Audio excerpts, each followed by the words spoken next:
lagi sama aku di hari Jumat ini. Seperti biasa, aku dapat pesanan Jumat berkah dari temennya Pak Suami. Sebenarnya dapat pesanan 15 porsi tahu wali, cuman stok yang aku punya itu nggak sampai segitu. Akhirnya dicampurlah dengan pempek, tapi stok pempekku juga nggak banyak, cuman sisa 2 porsi karena kemarin aku jual semuanya. Dan akhirnya semua dagangan aku laris dihabiskan oleh temennya Pak Suami, yaitu 11 porsi tahu walik dan juga 2 porsi pempek. Totalnya semua dengan nominal 140.000. Bersyukur banget dagangan aku benar-benar habis. Bakso Aceh yang kemarin aku bikin video pun udah aku jual dan langsung habis 7 porsi.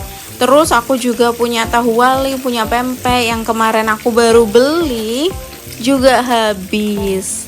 Senang aja kalau dagangan itu bisa habis laris manis gitu ya. Tapi ada kalanya 2 hari itu kayak sepi banget. Terus nanti 2 hari lagi rame. Kayak nggak mesti gitu loh, namanya juga orang dagang. Pasti kalian juga tahu lah ada waktu sepi dan ramenya. Jadi memang uangnya itu nggak bisa diperkirakan. Tapi aku salut sih buat pedagang yang dia itu jualan untuk kehidupan sehari-hari. Jadi laba atau keuntungannya diputar untuk kebutuhan. Itu rasanya kayak hal yang luar biasa gak sih? Dari pemasukan yang naik turun gak pasti gitu ya, tapi kalian masih bisa bertahan dengan usaha yang kalian lakukan itu. Kalau bahas dagangan atau jualan seperti ini, aku tuh juga mau bahas tentang uangnya. Misalnya nih, kalau pekerja yang di kantor, pabrik, itu biasanya kan sebulan sekali. Dan kita lakukan budgetingnya juga sebulan sekali, atau bahkan bisa per minggu cara mengaturnya. Tapi kalau untuk yang berdagang seperti ini, kita bisa lakukan setiap hari. Misalnya uangnya kita kumpulkan dulu setiap hari, lalu kita atur per minggu. Kalau untuk per bulan kayaknya terlalu lama sih. Menurut saran aku, kita lakukan budgetingnya per minggu aja udah cukup. Dengan cara menghitung semua penghasilan per hari. Kita juga bisa atur misalnya pengeluaran per hari, apa yang perlu kita keluarkan gitu ya. Misalnya untuk kulak barang, kulak dagangan atau apapun itu. Yang terpenting kita bisa telaten dan juga konsisten. Antara mau atau tidaknya itu dari kita sendiri loh ya. Dulu juga aku pernah disuruh untuk cara atur gimana bisa nabung dari uang dagang. Aku juga udah jelasin. Mungkin kalau kalian mau scroll ke bawah dan cari, kalian bisa ketemu video yang aku maksud, yaitu cara mengatur uang dagang, entah itu budgetingnya atau cara menabungnya. Oh ya, sekalian di video kali ini aku juga akan bahas tentang 3 ciri tabungan terlihat realistis. Karena beberapa hari kemarin kan aku sering banget ya bikin video tentang cara menabung, tips menabung. Di sini aku juga akan bahas tentang tabungan yang realistis, yang cocok, yang sesuai dengan kita. Buat yang pertama yaitu sesuai dengan kemampuan. Menghitung dulu pendapatan dan pengeluaran sebelum mempunyai tabungan. Dan harus bisa menentukan jumlah yang realistis. Jadi ini tuh bener banget ya, kita harus lakukan budgeting dulu sebelum kita nabung. Jadi nggak asal-asalan, supaya tabungan kita bisa berhasil dan sesuai dengan tujuan yang kita inginkan dulu. Misalnya paling mudah kita lakukan yaitu dimulai dengan 10% dari pendapatan. Jadi memang tabungan itu ada yang perlu disisihkan dan juga ada yang disisakan. Kalau untuk yang aku bahas sekarang yaitu disisihkan. Jadi ketika kita selesai menghitung pendapatan, kita juga harus sisihkan untuk tabungan ya, bukan menunggu sisa uang pendapatan.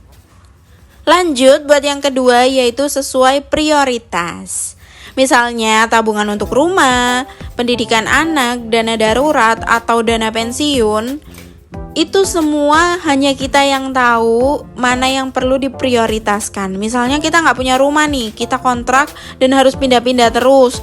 Ya udah, kalian nabung untuk DP rumah atau kalian nabung untuk tabungan kontrakan rumah, karena memang kontrakan di tahun-tahun ini tuh mahal banget. Lanjut, misalnya prioritaskan pendidikan anak. Itu juga penting karena pendidikan anak di setiap tahunnya akan naik beberapa persen dari sebelumnya. Jadi kita harus persiapkan dana yang cukup banyak untuk pendidikan anak. Apalagi kita mau kasih yang terbaik kan ya, pasti untuk anak kita.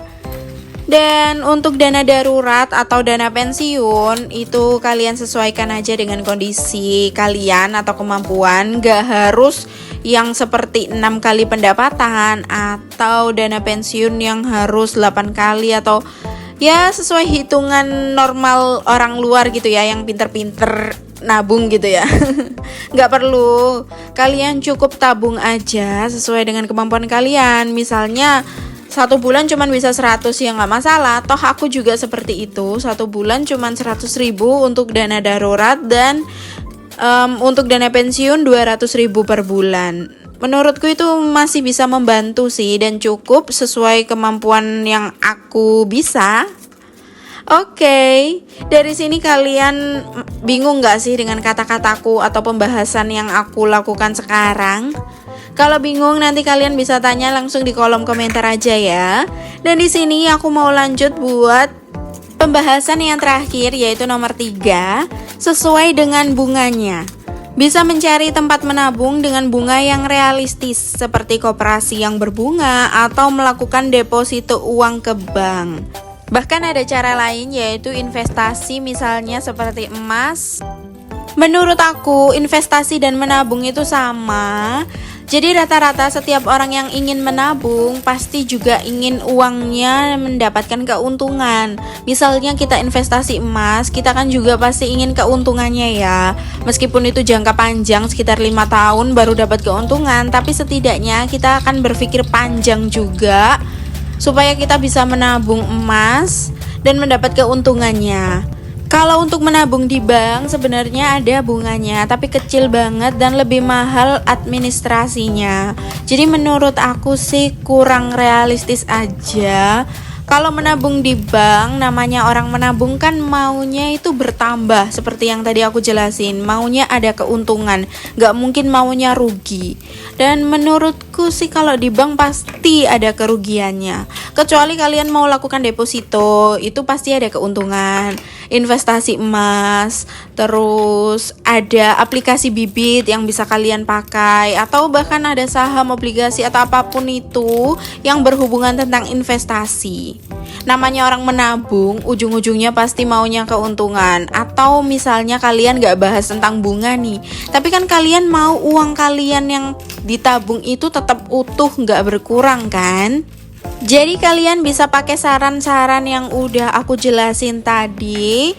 Plus ada juga tabungan di koperasi, misalnya ada koperasi PKK, simpan pinjam di RT atau RW, atau bahkan yang lebih besar di tempat kalian tinggal gitu ya. Misalnya kalian juga bisa ikut asal dia benar-benar koperasi yang bisa bertanggung jawab atas uang orang, karena banyak banget berita yang dia ambil uang terus dibawa kabur, dibawa lari, itu bahaya banget ya. Jadi harus benar-benar terpercaya juga koperasinya. Selama ini sih ketika aku ikut koperasi, dikenalin sama mama aku dulu, aku nggak pernah kena zonk, jadi selalu dapat keuntungan atau dari bunga koperasi yang lumayan lah menurutku. Jadi setidaknya uangku aman, aku juga dapat bunganya. Mungkin ada beberapa orang yang nggak bisa terima ya, karena ada pembahasan yang cukup sensitif dari bunga. Pasti kalian mikirnya ada riba atau lain-lain. Itu sesuaiin aja dengan kalian. Kalau kalian nggak mau ya udah nggak apa-apa. Oke, di sini aku udah selesai jelasin semuanya, dan terima kasih banyak ya yang udah nemenin aku buat siapin Jumat berkah dari dagangan aku. Dan buat yang terakhir, terima kasih supportnya. Bye-bye.